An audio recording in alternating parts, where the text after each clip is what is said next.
सभी छात्रों को नमस्कार। सामाजिक अध्ययन कक्षा 8वीं का अध्याय 9वां नागरिक शास्त्र जन सुविधाएं, ये भाग 3, ये आखिरी भाग है। उसमें हम जन सुविधाओं के बारे में हम देखेंगे।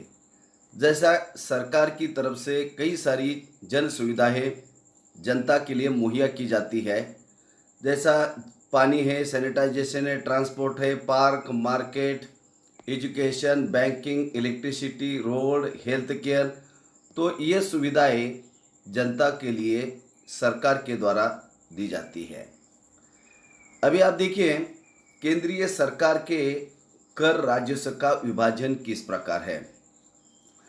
व्यक्तिगत जो कर है, ये व्यक्तिगत कर ये 16% है, निगम कर 41% है, सीमा शुल्क, केंद्रीय उत्पाद शुल्क और सेवा कर 43% और अन्य 1%।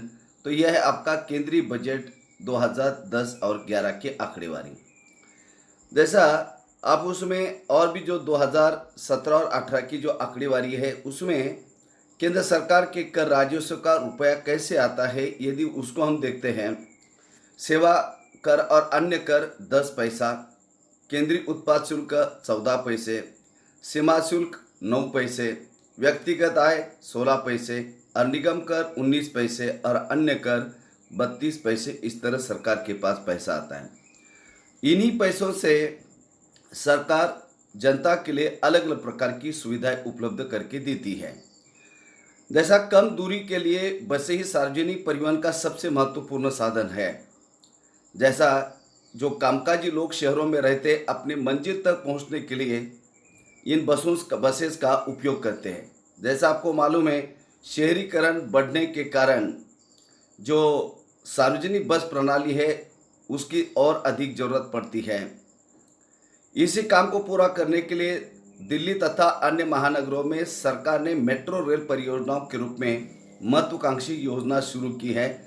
जैसा हमारे इधर महाराष्ट्र में भी पुणे में मेट्रो रेल का काम शुरू हो रहा है, क्योंकि शहर का विस्तारीकरण बढ़ रहा है, शहरीकरण काफ़ी बढ़ रहा है और लोगों को पहुंचने के लिए कम पैसे में यदि मेट्रो की सुविधा मिलती है तो लोगों के लिए फ़ायदेमंद है। जैसा दिल्ली में मेट्रो रेल के पहले खंड का निर्माण करने के लिए सरकारी बजट से 11,000 करोड़ रुपए खर्च किए गए। कुछ लोगों का कहना है कि अगर सरकार सार्वजनिक बस प्रणाली में सुधार पर ध्यान देती है तो इतनी भारी खर्चों की जरूरत नहीं पड़ती और लोगों की जरूरत भी पूरी हो जाती। तो क्या आपको भी ऐसा लगता है? जैसा कि भारत के कई सारे बड़े बड़े शहर हैं, उनका विस्तार बड़े पैमाने पर हो रहा है, लेकिन बसेस की जो सुविधाएं सरकार अथवा नगर निगम, महानगर निगम के जरिए जो दी जा रही है, तो उसमें काफ़ी समस्या आ रही है। आप यह देख सकते हैं, एक दिल्ली का चित्र, जो बस है काफ़ी खचाखच भरी हुई है, या गाड़ी अंदर भी और या बाहर आप देख सकते हैं। और यदि इस व्यवस्था को, जो ट्रांसपोर्टेशन है, उसको और अधिक सुलभ बनाने के लिए दूसरा विकल्प जैसा मेट्रो जैसा विकल्प होता है, तो उससे लोगों का आवागमन अच्छी तरह हो सकता है। अभी आप देखिए, चेन्नई में पानी की आपूर्ति क्या है, क्या सबको पानी मिल रहा है? जैसा कि हमने देखा, अन्ना नगर रामगोपाल रहता है, वहाँ 24 घंटे पानी मिलता है। मैलापुर जहाँ सुब्रमण्यम रहते हैं, वहाँ 2 दिन के बाद पानी आता है। जैसा मणिपाक्कम में शिवा रहता है, वहाँ 4 दिन के बाद पानी आता है। और पद्मा जहाँ रहती झुग्गी झोपड़ी में, वहाँ 20 मिनट के लिए पानी आता है। तो इसका मतलब पानी का समान वितरण नहीं हो रहा है। जन सुविधाएं सभी को मुहैया होनी चाहिए, लेकिन हकीकत में ऐसा नहीं है। जैसा अभी मैंने आपको बताया, बहुत सारे स्थानों पर ऐसी सुविधाओं का भारी अभाव है। जैसा कई जगह पर सड़क ठीक नहीं है, बिजली नहीं है, पानी की व्यवस्था नहीं है, स्वास्थ्य की स्थिति काफ़ी खराब है। जैसा कि आपने देखा, चेन्नई में पानी की भारी कमी है। नगर पालिका की आपूर्ति से शहर की लगभग आधी जरूरत पूरी हो जाती है और कुछ इलाकों में नियमित रूप से पानी आता है। जैसा अन्ना नगर जहाँ पर राम गोपाल रहता है, वहाँ 24 घंटे में पानी रहता है। लेकिन कुछ ऐसे इलाके हैं वहाँ पर पानी बहुत कम आता है, जहाँ पानी का भंडारण किया गया है उसके आसपास के इलाकों में ज़्यादा पानी आता है, जबकि अन्य दूर की बस्तियों में, जैसा कि हमने उदाहरण में चेन्नई का देखा, जहाँ पद्मा रहती वहाँ पानी आता ही नहीं है, तो इस तरह सभी को पानी नहीं मिल पा रहा है। जलापूर्ति का हल लोग कैसा निकालते हैं, अभी आप देखेंगे उसमें जो जलापूर्ति है, लोग कमी बोझ ज़्यादातर गरीबों पर पड़ता है। जब मध्यम वर्ग के लोगों के सामने पानी की किल्लत पैदा हो जाती तो इस वर्ग के लोग ज़्यादा आसानी से इसका हल ढूंढ निकालते हैं। अभी जैसा कि पद्मा के यहाँ पानी आता है, 20 मिनट के लिए 1 बकेट पानी मिलता है, लेकिन गरीब होने के कारण वो टैंकर उनको हर दिन मंगाना मुश्किल होता है, तो ऐसे समय पर पानी उनको नहीं मिलता। बोरवेल खोदकर, जैसा कि अन्य विकल्प जो होता है, जिनके पास पैसा है वो बोरवेल अपने घर के पास खोद सकते हैं, टैंकरों से पानी खरीद सकते हैं, बोतलबंद पानी खरीद कर अपना काम चला सकते हैं। जैसा कि हमने मणिपाक्कम में शिवा रहता है, 4 दिन के बाद पानी आता है तो वे पानी की बोतल, सीलबंद पानी की बोतल मंगाते हैं। तो इसी तरह उनके पास, जिनके पास पैसा है वो विकल्प होता है। जिनके लोगों के पास पैसा है उन्हीं के पास पानी का अधिकार है। कभी कभी ऐसा लगता है पानी की उपलब्धता के अलावा कुछ ही लोगों की सुरक्षित पेयजल तक पहुंच है। अब ये सुरक्षित पेयजल कितने लोगों को मिलता है, जैसा आरओ का वाटर है, बोतलबंद पानी जो निजी कंपनियों के द्वारा तैयार किया जाता है वो मिलता है, तो ये सभी के लिए पानी नहीं मिलता है। अब ये निर्भर करता है कि कोई व्यक्ति कितना खर्चा कर सकता है, मतलब आपकी आमदनी कितनी है। संपन्न वर्ग के लोगों के पास तो विकल्प होता है, वह बोतलबंद पानी या जल शोधक उपकरण के सारे साफ पानी का इंतजाम कर सकते हैं और इस मद में खर्च कर सकने के कारण उन्हें साफ पानी मिल सकता है। लेकिन पद्मा जैसे गरीब लोगों के पास इस तरह के पानी के विकल्प, जैसा बोतलबंद पानी हो, जल शोधक उपकरण उनके घर में लगकर जो पानी आता है उससे शुद्ध पेयजल बनाया जाता है, उस मदों पर पैसा खर्च करने के लिए उनके पास पैसे नहीं है, तो इसलिए उनको साफ सुथरा पानी नहीं मिलता है। लिहाजा ऐसा लगता है कि जिन लोगों के पास पैसा है उन्हीं के पास पानी का अधिकार है। लेकिन सरकार जो हम उनको चुनकर देते और सरकार ये वादा करती है कि जन कल्याण, सभी का कल्याण, और सभी के कल्याण में उसमें गरीब भी आते, अमीर भी आते, मध्यम वर्गीय आते, और सभी को पर्याप्त और स्वच्छ पेयजल उपलब्ध कराने का लक्ष्य होना चाहिए। लेकिन ये लक्ष्य से काफ़ी हम दूर लगते हैं। अभी आप देखिए, ये ग्रामीण क्षेत्र का एक ये चित्र है। अक्सर आप लोग ये चित्र ग्रामीण क्षेत्र में देखते हैं। यहाँ पर आप देखिए, ये काफ़ी गहरा गड्ढा खोद दिया है और उससे ये महिला पानी निकाल रही है। कई बार ऐसा होता है कि ग्रामीण इलाकों में मनुष्य और मवेशी दोनों को ही पानी की जो जरूरत होती है, तो ये या कुआं, हैंडपंप, तालाब और कभी कभार छत पर स्थित टंकियों से पानी मिलता है और ये ज़्यादातर निजी स्वामित्व के होते हैं। शहरी क्षेत्र के मुकाबले ग्रामीण इलाकों में सार्वजनिक जलापूर्ति का और भी अधिक ज़्यादा अभाव है। मतलब जैसा शहरों में कभी 2 दिन 4 दिन में पानी आता है, लेकिन गाँवों में कई बार लोगों को 2-2, 5-5 किलोमीटर से सर पर पानी ढो के लाना पड़ता है और गर्मी के समय में तो और पानी की किल्लत हो जाती है। मतलब शहरी क्षेत्र से ग्रामीण क्षेत्र में पानी का अभाव और शुद्ध पेयजल का अभाव अधिकतर दिखाई देता है। अब ये केस स्टडी पर एक उदाहरण आप देख सकते हैं। अब उसमें पानी की कमी ने निजी कंपनियों के लिए मुनाफे के नए रास्ते खोल दिए हैं। यदि जन सुविधाओं सरकार की ओर से अच्छी तरह नहीं मिलती, जैसा उदाहरण के लिए जैसा स्वास्थ्य है, ग्रामीण क्षेत्र में सरकारी अस्पताल नहीं है तो लोगों को शहरों में आना पड़ता है। हो सकता है उनको निजी अस्पताल में जाना पड़ता है और वहाँ पर उनके पैसे खर्च होते हैं, तो निजी कंपनियों को उसका फायदा होता है। इसमें उदाहरण आप पानी का देखिए, जब पानी लोगों को नहीं मिलता है तो ऐसे समय पर निजी कंपनियां मुनाफे के लिए अपने रास्ते खोल देते हैं। बहुत सारी निजी कंपनियां शहर के आसपास के इलाके में पानी खरीदकर शहरों में बेचती है। यह चित्र अक्सर आपको गर्मी के समय अधिकतर शहर अथवा ग्रामीण क्षेत्र में देखने को मिलता है। अभी हमने केस स्टडी पर ये चेन्नई का उदाहरण देखा। चेन्नई में मामंदूर, पालूर, कारुंगीजी जैसे कस्बों और शहर के उत्तर में स्थित गांवों से पानी लाया जाता है। अक्सर होता किसी क्षेत्र में पानी बहुत ज़्यादा होता है और किसी क्षेत्र में बिल्कुल पानी नहीं होता। 13,000 से भी ज़्यादा टैंकर इस काम में लगे हुए हैं और हर महीने पानी के व्यापारी को पेशगी रकम देते हैं ताकि वे किसानों की ज़मीन से पानी निकाल सके। इस तरह न केवल खेती का पानी छीन जाता है बल्कि गाँवों के लिए पीने के पानी का आपूर्ति भी कम पड़ने लगती है। नतीजा यह होता है कि इन सारे कस्बों और गाँव में भूमिगत जल स्तर बुरी तरह से गिर जाता है, नीचे चला जाता है। तो ये गर्मी के समय आपके हैंडपम्प या तालाब या कुआं इनका पानी मिलता नहीं है और यदि आप वहाँ पर बोर लेते हैं, पानी वहाँ का निकाल देते हैं तो ज़मीन का जो जल स्तर है वह काफ़ी नीचे चले जाता है। अभी उसमें हमारे पास विकल्प की तलाश क्या है। चेन्नई की स्थिति कोई अलग नहीं है। गर्मी के महीने में पानी की कमी का एक हाल देश के दूसरे शहरों में भी दिखाई देने लगता है। जैसा हमने केस स्टडी के तौर पर चेन्नई का, जैसा कि अन्ना नगर, मैलापुर, मणिपाक्कम और पद्मा का जो सदापेट का क्षेत्र है उसका उदाहरण देखा। एक ही शहर के अंदर पानी की अलग अलग स्थिति को हमने देखा। नगर पालिका की जलापूर्ति में कमी से निपटने के लिए निजी कंपनियां ज़्यादा से ज़्यादा इलाकों में फैलती जा रही है।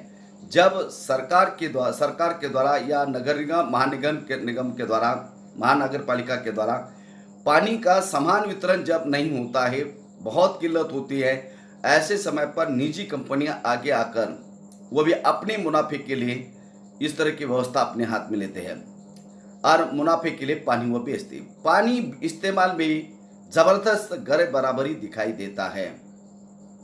शहरी इलाके के प्रति व्यक्ति लगभग 135 लीटर पानी प्रतिदिन मिलना चाहिए।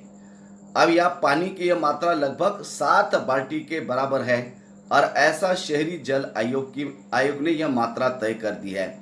तो क्या शहरी क्षेत्र में एक व्यक्ति को 135 लीटर पानी या 7 बकेट मिल रहा है?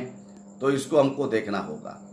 जैसा कि पानी का असमान वितरण के अंदर आप देखेंगे, यहाँ पर झुग्गी हुई बस्तियों में लोगों को रोजाना प्रति व्यक्ति 20 लीटर यानी 1 बाल्टी भी पानी नहीं मिलता, जैसा कि हमने पद्मा के सदापेट के केस स्टडी में देखा।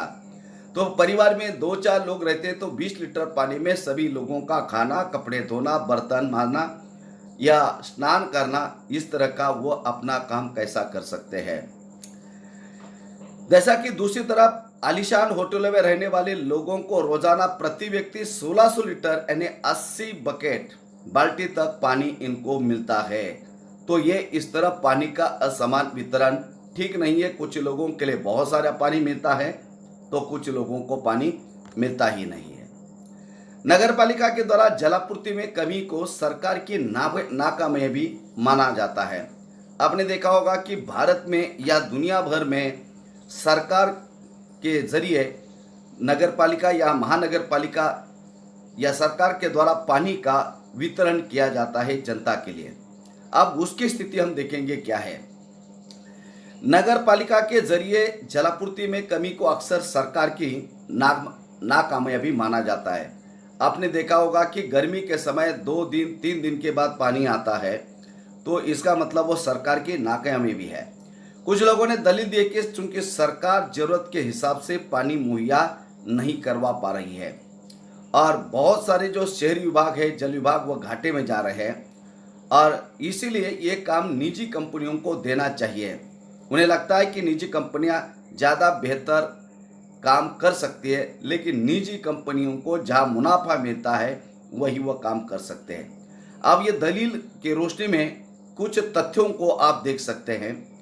दुनिया भर में जलापूर्ति की जिम्मेदारी सरकार पर रही है और निजी जलापूर्ति व्यवस्था के उदाहरण दुनिया भर में बहुत कम दिखाई देते हैं। दुनिया में कई ऐसे क्षेत्र हैं जहाँ सार्वभौमिक जलापूर्ति सब लोगों के तक पहुंच चुकी है। अभी एक ब्राजील का उदाहरण आप देखेंगे।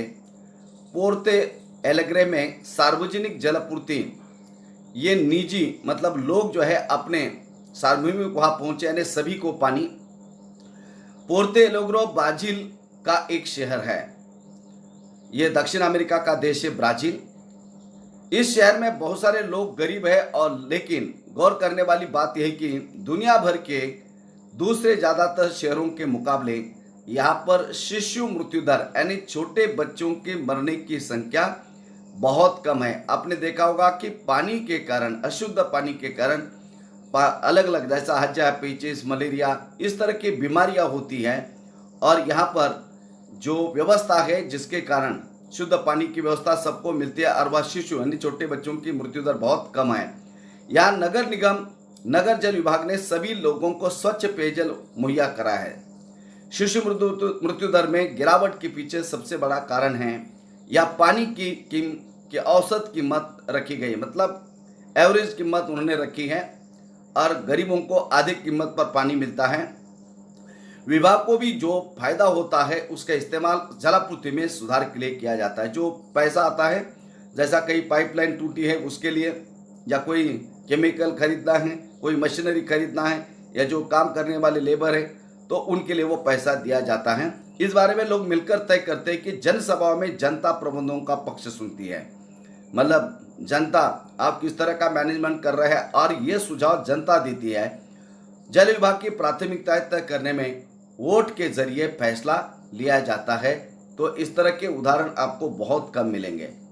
अभी आप यहाँ देख सकते हैं, ये जलापूर्ति की जिम्मेदारी निजी कंपनियों को सौंपी गई। ऐसे कुछ मामलों में पानी की कीमत में भारी इजाफा हुआ है।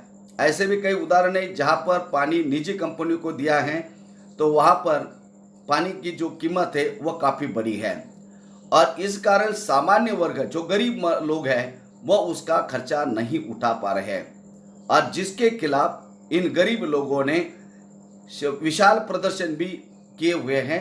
जैसा उदाहरण आप बोलीविया देशों में तो दंगे तक फैल चुके हैं, जिसके दबाव में सरकार को जलापूर्ति व्यवस्था निजी हाथों से निकालकर पूरी दोबारा सरकार ने अपने हाथ में ली है।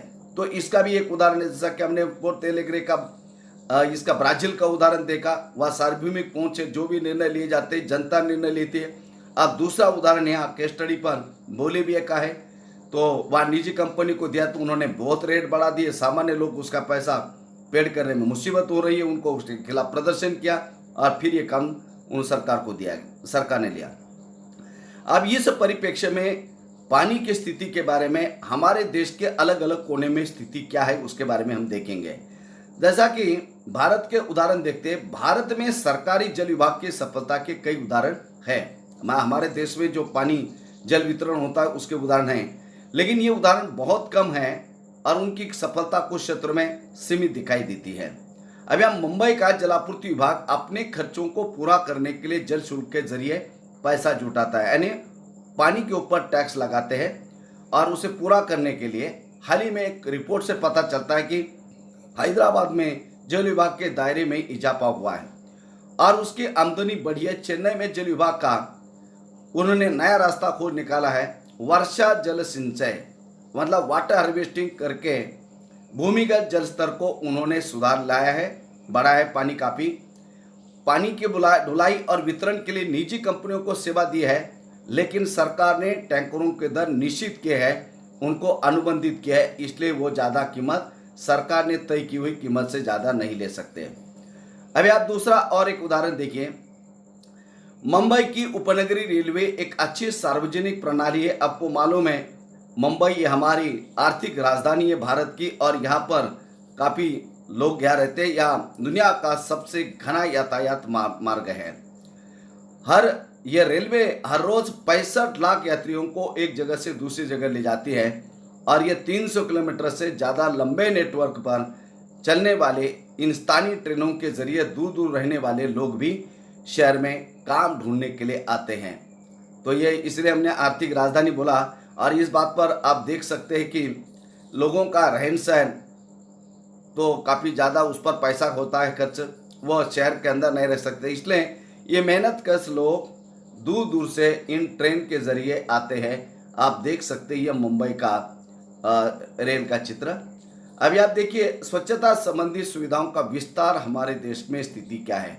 आप यह देख सकते हैं, हमारे लिए ये शौचालय उन्होंने हैरानी से कहा हम तो बाहर खुले में जाकर अपना काम निपटा लेते हैं।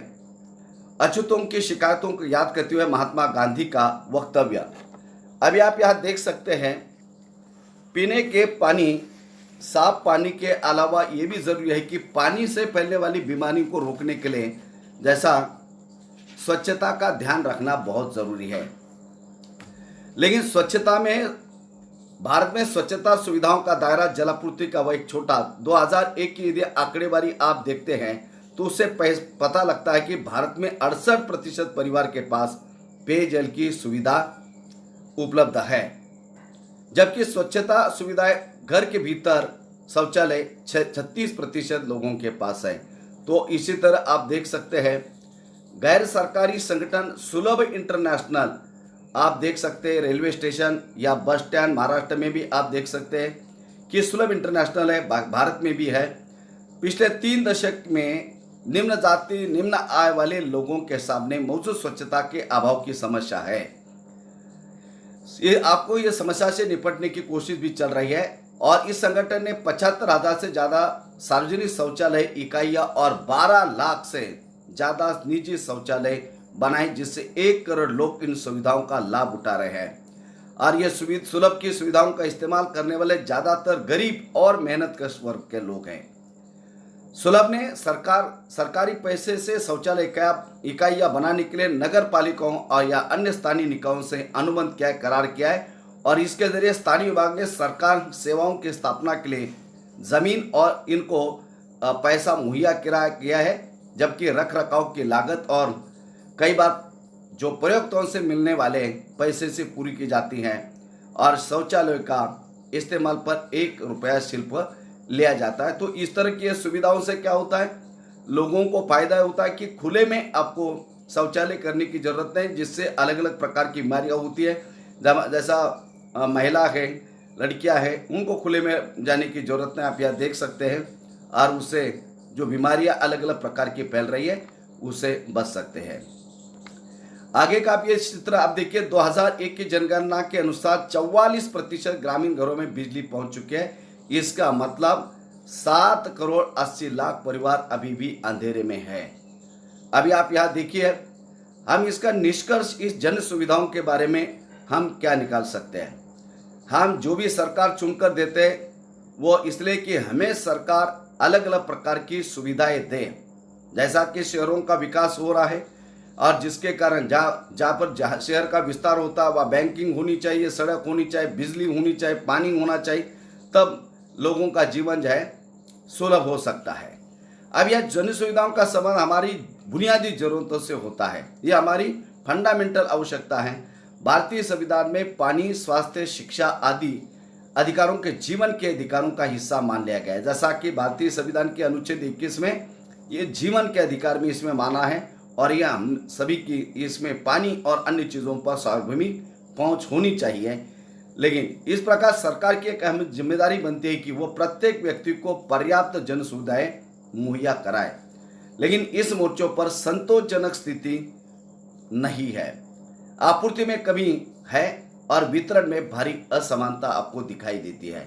मतलब आपूर्ति मतलब जो जितनी डिमांड है, लोगों की मांग है, उतना पानी नहीं मिल रहा, जैसा असमानता डिस्ट्रीब्यूशन में उसका समान नहीं है।